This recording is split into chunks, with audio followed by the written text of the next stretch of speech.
নমস্কার, ফাটাফাটি নলেজে আপনাদের সবাইকে স্বাগত। এটি একটি বাংলা চ্যানেল। বিভিন্ন ধরনের শিক্ষামূলক তথ্য আপনাদের কাছে পৌঁছে দেওয়াই এই চ্যানেলের মূল উদ্দেশ্য। এই চ্যানেলটি করা হয়েছে সমস্ত বয়সের শ্রোতা ও দর্শকদের জন্য।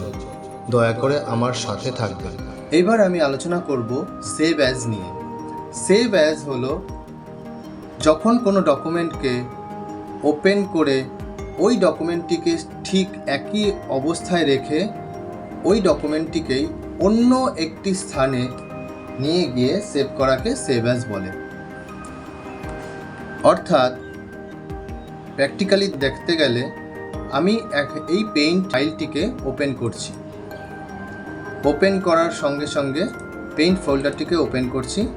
ওপেন উইথ পেইন্টের ওপেন করলাম। এইবার আমি এটাকে নতুন একটা বক্স করলাম। বক্সের মধ্যে ইয়েলো কালার নিয়ে এবার ভেতরে ব্লু কালার দিয়ে দিলাম। তাহলে এটাকে আমরা সেভ করব না, সেভ অ্যাজ করব।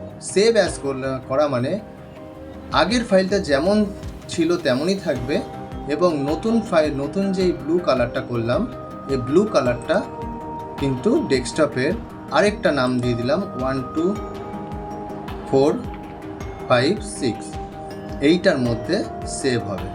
সেভ করলাম, তাহলে দুটো ফাইল আমাদের ক্রিয়েট হয়ে গেল।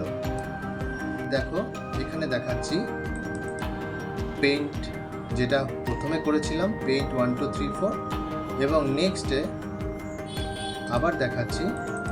দেখো পেইন্ট 1 2 4 5 6, তার মানে দুটো আমার ক্রিয়েট হয়ে গেল।